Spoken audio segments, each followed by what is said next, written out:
Thank you, Tim. Thank you. Back at you, brother.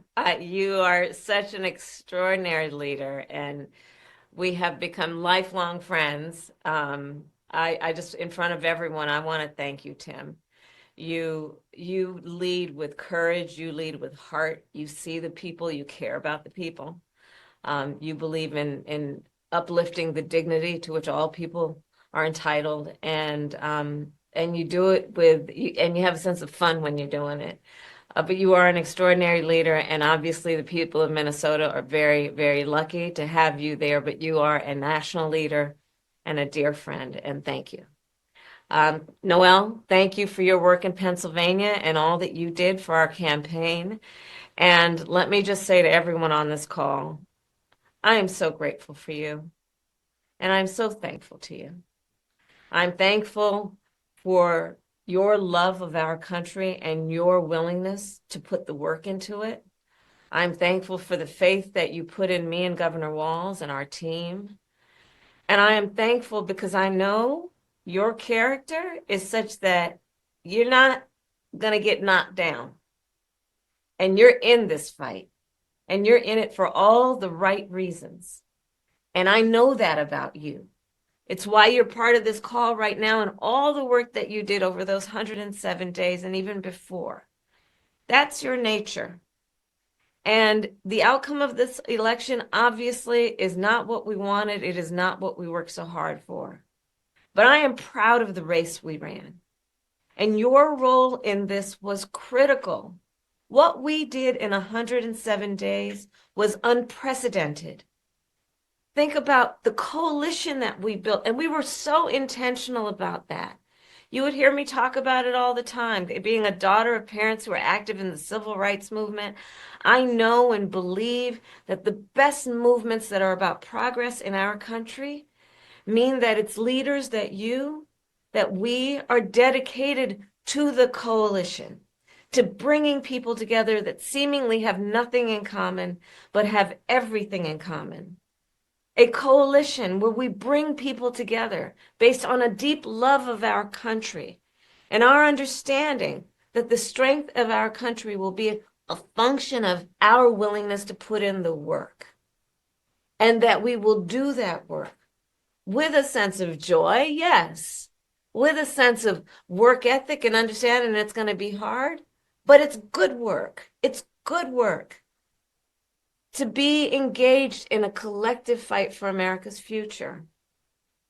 And it means so much to me and to Governor Walz that you knocked on doors, you called friends, you called in favors. You said, hey, I showed up at your softball game. Now I need you to show up at the campaign office. You put in the time. It was personal for you. And you gave all that you could to support our campaign. Because of your efforts, get this, we raised an historic $1.4 billion, almost $1.5 billion from grassroots supporters alone, the most in presidential campaign history. Nearly 8 million donors contributed an average donation of about $56 to fuel our people-powered campaign. And understand that the work that we did included the work that so many of you here did, which is to talk to first-time voters. Many of you are first-time voters. And to talk about how being involved can make a difference. And that remains true. And that's one of the pieces that I just want us to please take away, that our fight for freedom and for opportunity and for the promise of America, it included, for example, nearly almost 4 million first-time contributors to our campaign because of the work you did of helping people know that they can be engaged and that they're not outside, that they're inside, that we're all in this together. And that work continues. The work must continue of reminding ourselves that we have an ability to stay engaged in a way that will make a difference. The work that you all did, it's going to have lasting effect. Again, I'll say, the election didn't turn out like we wanted it to. Certainly not as we planned for it to. But understand that the work we put into it was about empowering people. That's the spirit with work we did. Our spirit and our work was about saying that it is a strength that we each have to lift people up as opposed to beating people down. It is a strength we have that has lasting effect. So all that work that you did that was about engaging with other people, engaging with perfect strangers and in their face seeing a neighbor, that has lasting effect. It reminds people that there are leaders like you who care and will bring us together. And you know, sometimes in the darkest moments, people lose faith in that. Are there people out there that feel that way? And you reminded people that yes, there are. And there are a lot of us. And that strength cannot be taken from us. That is our strength. It cannot be taken from us. So listen, as I said the day after the election, I still strongly believe the light of America's promise will burn bright as long as we never give up and we keep fighting. And the fight that fueled our campaign, a fight for freedom and opportunity, that did not end on November 5th. A fight for the dignity of all people, that did not end on November 5th. A fight for the future, a future in which all people receive the promise of America? No. A fight that is about a fight for the ideals of our nation, the ideals that reflect the promise of America, that fight's not over. So look, we still have a lot to fight for, okay? A future where every American can pursue their dreams, ambitions, and aspirations, where the women of America have the right to make decisions about their own body, not their government telling them what to do. Our fight for the rule of law, for freedom for all, for equal justice, for the sacred principle that everyone, no matter where they start out, has certain fundamental rights and freedoms that must be upheld. That's not over. That fight's still in us, and it burns strong. And I know this is an uncertain time. I'm clear-eyed about that. I know you're clear-eyed about it.